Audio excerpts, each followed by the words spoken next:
All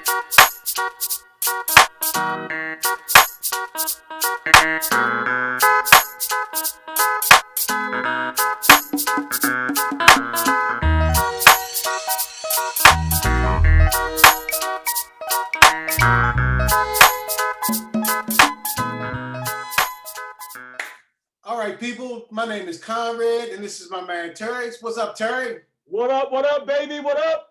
And this is the TWISI podcast, the way I see it. And we're going to tell you how we look at things the way we see it, and hopefully you guys will understand where we're coming from. So we got a couple of topics here we're going to try to touch on today because we've been away for a minute, ain't we, Terry?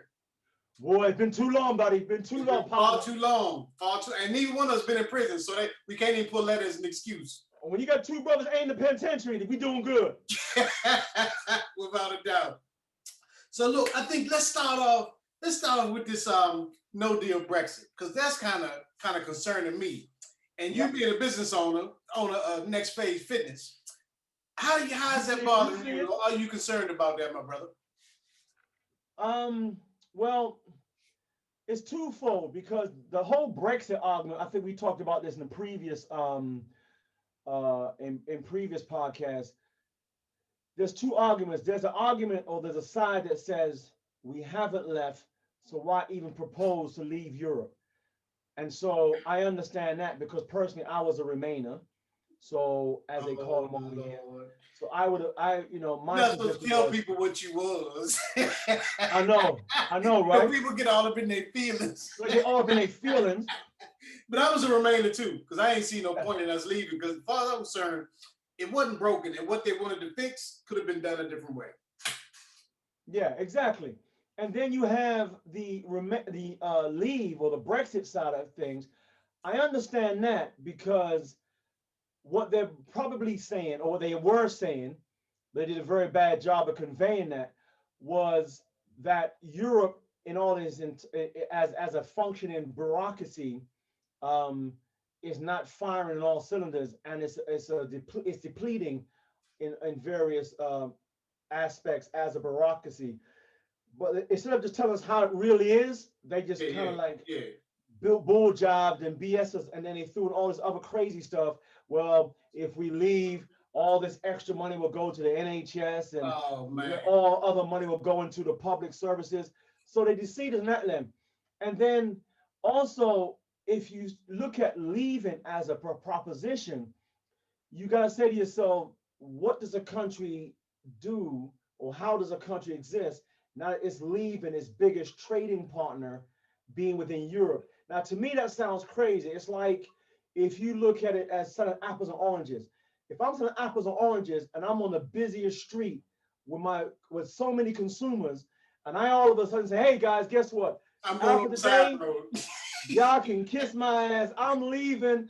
I'm going to the other side of town, because on the other side of town, they don't sweat me as much. And I think I'm going to sell the same amount of apples and oranges. And then somebody says, well, how do you know? Have you done it yet? Well, I haven't done it yet, and I haven't left yet, but I think that's what's going to happen. So that's sort of like what the Brexit argument to me was like. But as a business owner, to be more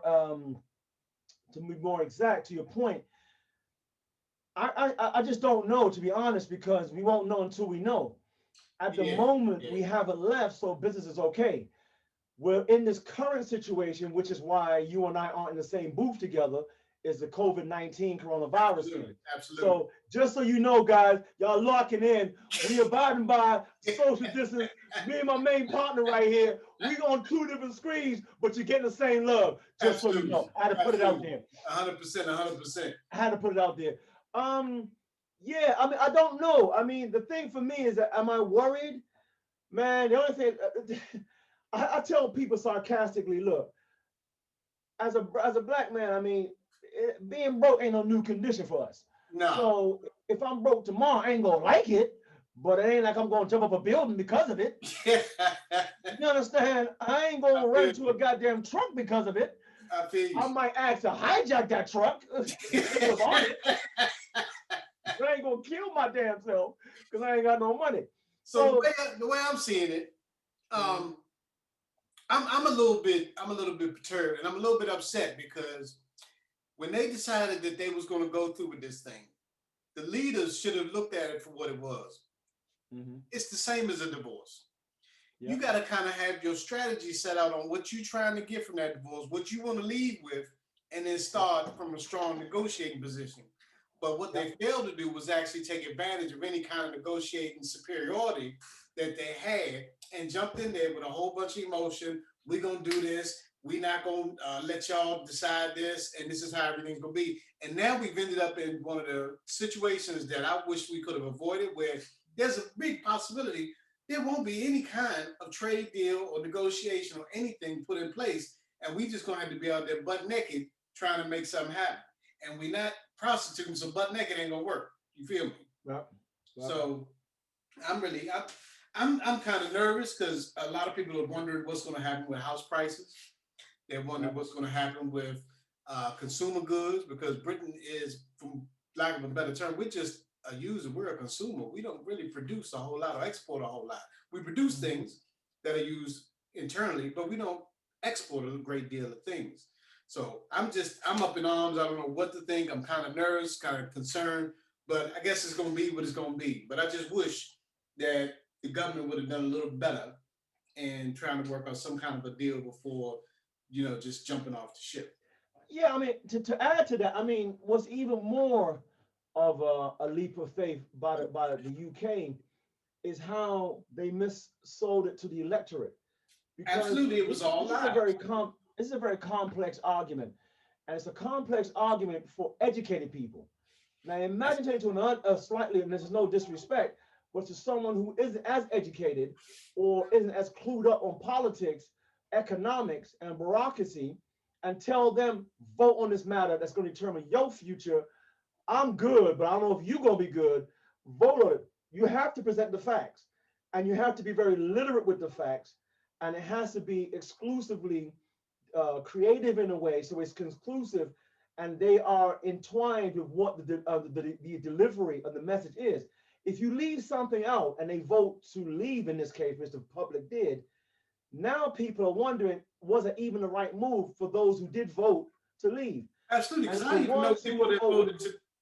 Yeah, uh, I know even know people that voted to leave, and they decided, that probably wasn't the best thing to do, and now they wish that they had voted differently because they've got more information and they understand.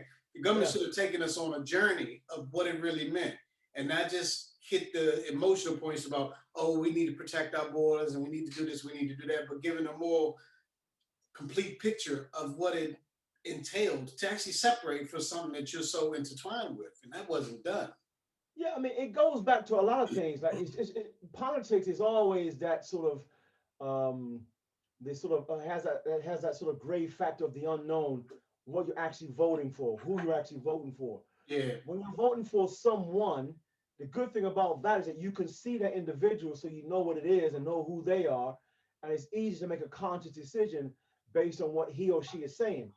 But when you're voting for something, in this case like Brexit, it means that you're voting on something that you're assuming is going to be the outcome that you've been that's been portrayed. And the only difficult thing about that is it's impossible because it hasn't been done yet. So because it hasn't been done yet, how are you going to make a formal decision?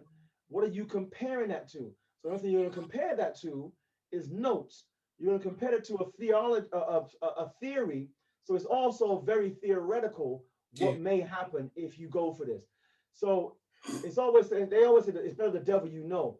In this case, it may just be better the devil you know. And it's also the devil is in the detail. The devil's always in the detail. So for homeowners, what you talked about earlier, we're both homeowners Yeah, and we're both family men. So it means that although my kids are much younger than yours, but as a homeowner, it means that the value of your property is going to be less than what it would have been this time next year. Ideally, because the value of what it costs for you to borrow your money has inflated. So it means your house is going to be worth less. yeah. So that's one thing. Second of all, jobs. If people don't have jobs, then how are they going to pay for whatever goods they're gonna have or consume? There you The go. third thing is the um, the insular bubble, I call it. The economies run on a sort of insular bubble, and then they run on a global bubble. So on an insular bubble is how well they can survive within their own borders. what they make, what they sell, so on and so forth. And on a global level, what they have to sell to the guy across the water or on your borders. Now, England has always been very good in the finance sector. Yeah, So when all absolutely. the other things they sold off, like manufacturing and so forth, Yeah, they were able to hold on to the finance sector because we were in Europe, it meant that we were a hub for international businesses and companies. Now that absolutely. won't disappear just because we left Europe, but it will mean that the trading blocks that however we operated internationally, that either will be stagnated a little bit or there will be some complications because we'll have the nuances now that we never had. Yeah, You know what I mean? So if you and I want to travel to France, we could have done that on a British passport because we were part of the European Union. Now that passport's now going to be blue.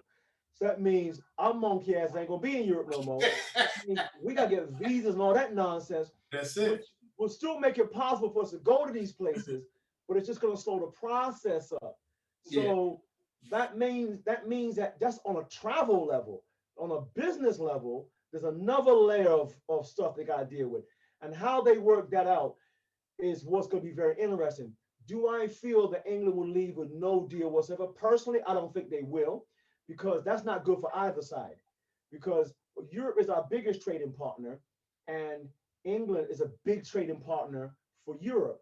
So if you took if each one of them do like this to each other, then what that does is basically puts them in a slightly bigger handicap than they had before. More so for England because yeah, that's just one country and there's 44 of them. no doubt. So when they can both really take two barrels, I'll say, got these dum dums. I'll put both these dum dums up in you, but you only got one, so we good. Only one of us gonna get shot, but both of y'all gonna take these. You down, and you done. You down. So that's what's interesting for me, and I think the fact that they're not talking about it may be a good sign because there's nothing to report. So when they always got stuff in the news and talks are broken down, now it's back on. It's like a relationship, like you mentioned, like a divorce. Now It you're is. back in court. Now you're not in court. Now you're back in court. I want half. I want some. So maybe when they're not talking, maybe quietly is kept behind the scenes. There's something good. So I'm not overly concerned because one thing I do know about the societies that we've lived in, whether it's America, whether it's here, that the powers that be aren't ever going to put themselves assed out. Oh no, They ain't no. going to never do that because if I can't eat and the man next to him can't eat, that means eventually it's going to affect how much they can eat. Yeah, So they want to be able to eat good. They're going to find the best deal possible so that we all can live.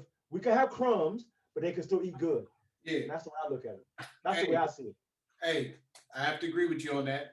So we just hope that it all comes out, to be something we all, can swallow for real. Because But on that note, we're gonna also get viewers involved. We're gonna get y'all to tweet. We're gonna get y'all to send us comments on what you think on this particular subject as soon as we go public with this. absolutely, and we won't be long for that. So let's go on to the next thing. So let's talk about Dominic Cummings and Dominic Cummings and goings. Comings and goings, but he gonna be more goings than comings. Let me For tell you people how around guys. the world who don't know who Dominic Cummings is, he was one of Boris Johnson's right hand men in over at Prime Minister of England. For those of you around the world who don't know, we're actually filming this live from London. Um, and Dominic Cummings was a guy that was one of the chief Brexiteer engineers behind this whole Brexit movement. He So was when Boris's key advisor on how to do key Brexit. advisor on Brexit, so actually his main job in government is to pursue avenues to make the Brexit deal a reality and to make sure that Boris, I don't call him Johnson, I call him Boris nonsense, to make sure Boris nonsense gets all the right information as well as the other advisors so that the Brexit thing gets over the finish line. That's Dominic Cummings' job. Just take us over the finish line. That bad mechanic, he had one job. That bad mechanic He didn't had do that. one job. One job. And he Anyway, ended up having too much power.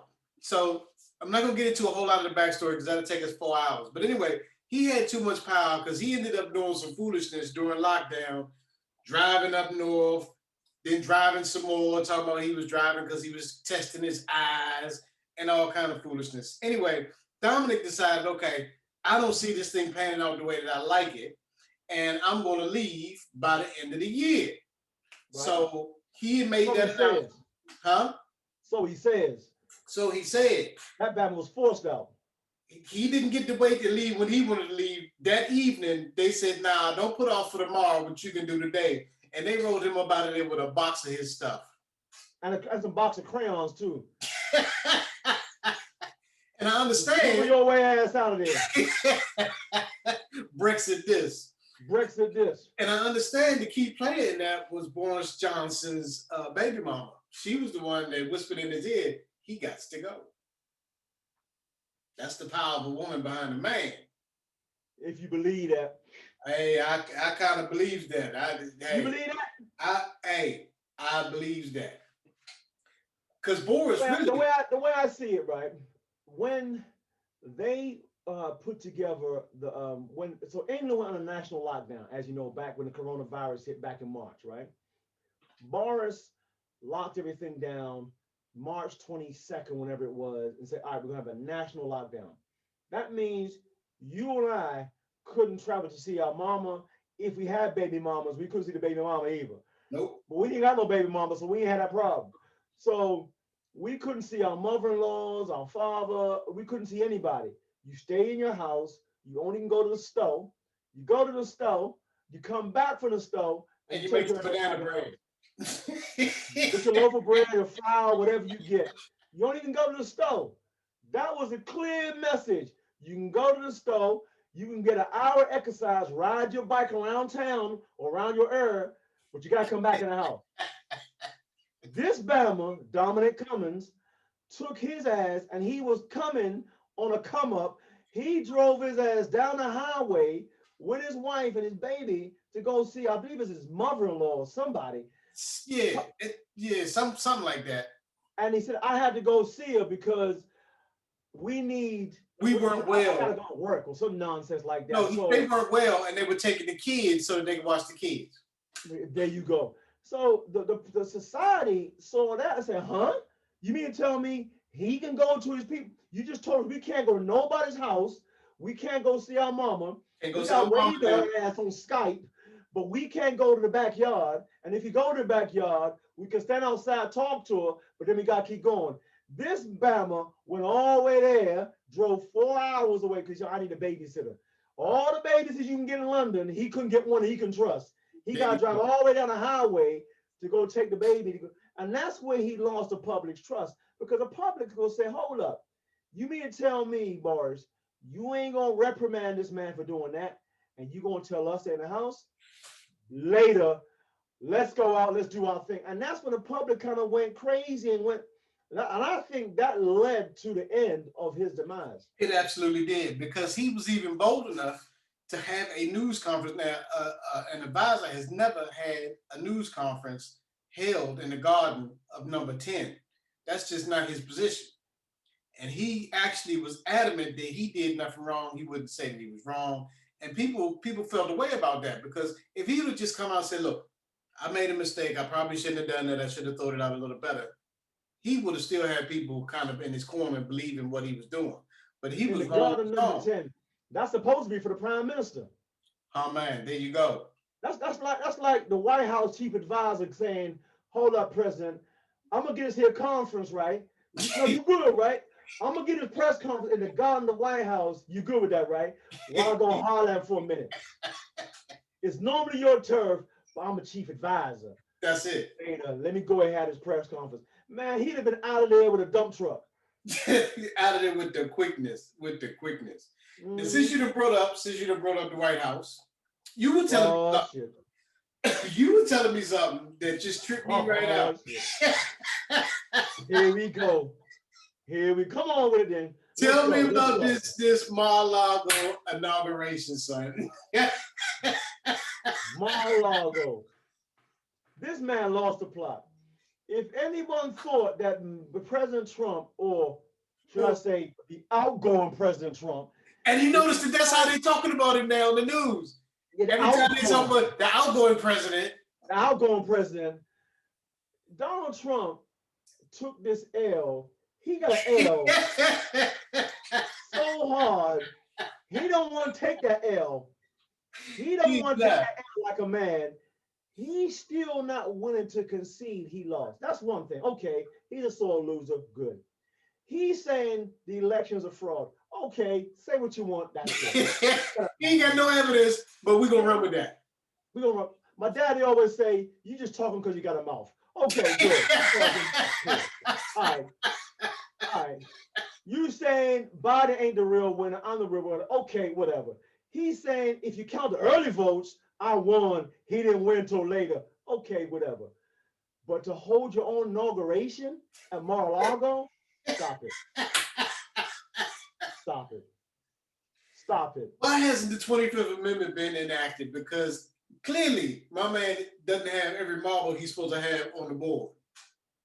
He keep thinking it's the Confederates versus the Union. That's what he wants. He trying to split America in half. That's the other thing that trips me out, because he got the Proud Boys and all them other people talking, yeah, it's going to be a civil war. It's going to be a civil war. They don't, I know what they mean, but they don't understand that saying it's going to be a civil war means that they're going to go up against the United States military. Basically. They want a civil war is what they want, but they want an actual race war. Because the Civil War, they can't beat the U.S. military. That is just not going to happen. It ain't enough for them, as we've seen on the Million Margo March, where it wasn't but maybe 10,000, if that just showed up. They don't have ain't enough hillbillies to fill that gap. You ain't enough hillbillies. You ain't got enough guns to go against the U.S. military. Ain't enough incestuous hillbillies to fill it, for real. No. West Virginia don't have that many people. Well, I mean, the thing about Trump, the thing I find dynamic about this guy is that here is a guy from the time he was born. I watched a documentary about him the other day, and he was a millionaire at the age of 3. Of course he was. I mean, at the age of 3, he could have paid for his babysitter on his own at the age of 3, and by the time he got to college, because he went to I think he went to Wharton Business School. I think that's where he went to. He eventually went to Wharton. He transferred to Wharton, and I think which is in Pennsylvania, one of the most prestigious schools in the U.S. And the thing is, he has always had everything his own way. And this isn't the first time he's actually ran for presidency. He actually ran for presidency the first time during Bush Jr.'s first term, when Bush was running against, I think it was Pat Buchanan. And he ran against Pat. But because he ran against Pat as a Republican, he was this sort of like flamboyant millionaire running that took a lot of votes away from Pat. Anyway, knocked the sail out of Pat Buchanan. And then he just ran. Then obviously Pat Buchanan lost that sort of primary towards Bush. And by that stage, Trump had already quit because he didn't have enough steam to go against a powerhouse like Bush Sr., Bush Jr. And they probably told his monkey ass, "You ain't got nothing coming. Sit your ass down." So it's all about timing for Trump. And he picks his moments, right? Like he picked the moment when he saw the birther situation, when he spoke about Obama. Now check this out. Here is a guy, not in politics. Here is a guy who doesn't have any influence over any political party. Here is a guy who just has influence in certain media sectors. And real estate. He got up there and said, I believe in the history of America and the history of American presidents, this is the first man that stood up and told America, I don't believe that brother right there got a real birth certificate. He in America. The only one black president we ever had and probably will ever have, he told the world, man, his birth certificate ain't real. I don't care what his passport say. He ain't got a real birth certificate. He made the president of the United States produce a birth certificate. That in itself tells you everything you need to know about the guy. Yeah, absolutely. And that's when his fan base and his support base is started from there. That's right, because he latched on to that. He pulled off a blinder by then taking that position to then running for president. That was the second thing he did. That was an absolute blinder. It was, man, if you talk about a guy that pulled a Houdini, it was right before your eyes. So the con that he pulled as a president, it started back then because the first con was he wanted to prove to everybody that Obama didn't have a real birth certificate. So of course, you know that you can't be president of the United States if you don't if you're not born in America. That's You right. could be an American citizen and be a governor or mayor because Arnold Schwarzenegger was born in Europe, but he was governor of California. That's fine. You could do that in America. Yeah, But you can't be president of the United States unless you were born on American soil. You are an American, that's right. right? And you have full rights and decisions as an American born person on this land. So he knew that if he challenged the president, finally they'd have to produce something because he used the racial argument. Well, his father's from Africa, so maybe that brother wasn't born here. Yeah, His mother's white, so you know them African dudes, they come over here and marry American women. So he put that in people's heads. And they like, yeah, maybe he weren't born here. His name is Barack Obama, so maybe the brother weren't born here. and It it was just started from that. it was So close when you enough look to at the 9/11 for them to get galvanized against anybody that had a name that wasn't Smith, Jack Johnson, or Frederick. exactly. So when you go from that argument to the White House, if I was a gambling man, I was telling everybody that would listen when Trump was running for presidency, I was saying to everybody that would listen, put a little dough on that. There's your next president. I saw it coming. But because I'm not a gambling man, I didn't put a weight on it. Then when he became president, everybody said, "Oh, you was right." I said, "You should have gambled. I told you, dumbass, to gamble. Just You put should have 20 on said. it, put You should have something on said. it." And and furthermore to that point, because he was running against Hillary, I just had this gut feeling Hillary wanted to answer. She is not just Hillary not winning the presidency was more down to her sexist was down to sexism than it was down to her qualifications. Because qualifications comparison, she's way more qualified than Trump. So Absolutely. it's a no-brainer. You want to get a qualified statesperson representing your country. But America has a problem with a woman running the country. It's one of the few countries in the world that will not allow a woman in the highest seat of the land. So white women unanimously went, nah, she ain't get my vote. So Yeah, when Hillary lost the white woman's vote, even though she won a popular vote, imagine what she could have done. She had them jokers. She would have sailed to the White House. That was absolutely. the first thing. And then this joker Trump, even though he didn't win a popular vote, he was able to get the electoral college because the campaign management was on point. That Republican campaign machine was on point, They and he targeted where he cleaned would up. actually resonate. So they did a Man, good job listen, on that. listen. Hey, Con, this Bama got 72 million votes, and he still lost.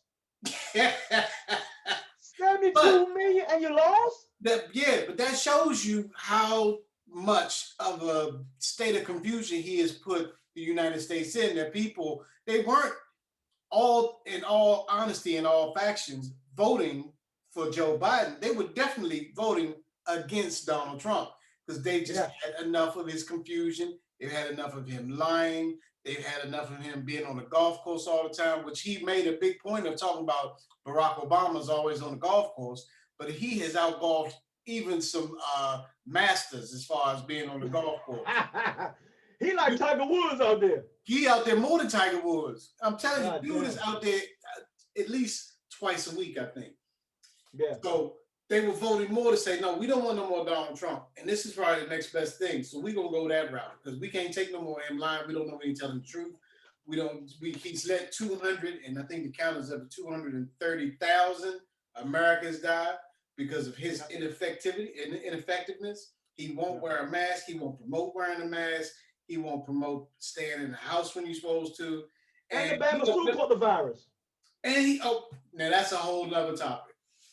Because this fool was planning on coming out of the hospital, going up on the balcony of the White House, and opening up his shirt and having a Superman t-shirt under it. God damn. Now you tell me, ain't something wrong with this dude? That was his initial plan, and they talked him off the edge. Yeah. Well, I So, mean, also the flip side of that, we know a lot of people voted him out, but I also look at the disturbing fact that 70, in fact, the count is actually 73 million and counting that voted for Trump. I think the count for Biden is like 79 and rising. It's something like that, yeah. So that means, just before I get to my point, America has a population of about 300 million, right? Yeah. Between these two guys, half the population voted in this election more than any other time in the history of America. That's absolutely right. 150 million is more than what you have in some country, in a lot of countries around the world. That's In absolutely total right. population. That's So absolutely right. 150 million people voted. 79, just call it 79 million voted for Biden. 73 million voted for Trump. Now, the record before that was 69 something million that was held by Barack Obama back in his first term, or was it the second term? I think it was his first term. He had 69 million. Yeah. And in 2008. And in that, so Biden and Trump has surpassed that previous record, which is just over 10 years old. So within that, that means that 73 million people voted in favor of whatever sort of idiosyncrasies he's currently on, but they also voted for whatever he's going to be on thereafter. That's right. And they voted against, I look at a big factor is they voted against Kamala Harris, because that's not, she's the first, Kamala Harris, although they like to, now the racial chants are coming out now. They don't want to say Kamala Harris. They want to say Mala, Mala, Mala, Mala, Mala. They go on that. You ain't heard that one. They starting that now. Them hillbillies already started. It's Mala, Mala, Mala, Mala, Mala, Mala. That's what they coming with. Oh my goodness. They go Mala, Mala, Mala, Mala, Mala, all that. They come with all of that. They already got there that quick. They got that quick. She ain't even been sworn in yet. They coming with that. So his 73 million was also voting against having the first female vice president and the first female vice president of color. There's two things that's driving him mad. Yeah. And so, you know, Joe, he looking a bit frail. So if Joe don't make it for that foe, Kamala gonna step in. You know what I mean? Absolutely. So they gonna be screwing about all of that. Let Joe go to the hospital because he feel a little shaky. President for an interim president for a few months. They might go crazy up in places up in like Mississippi, Tennessee, Louisiana, Alabama. They might go having some lynches or something. Who knows? You know, if Joe clear his stuff, they're gonna start putting on the Bible trying to swear Kamala in. I'm trying to tell you now. So the thing that I found going to the whole election, what I find worrying about that, I think it was clearly the right thing for him to lose, not because I wanted him to lose. I don't care for the guy either or, because you and I, we still have family and friends. A lot of our family and friends are still there. Yeah. And they were grossly affected by the sort of racial divide that was created in just 4 years of his presidency. Yeah. And America went further along the racial divide during his presidency. By him leaving, you can't solve that, but at least you can try to begin the healing process, because now you're gonna get 4 years of reprieve. You just pray this Bama don't run again in 4 more years, which he's already saying he will do. Starting to talk that.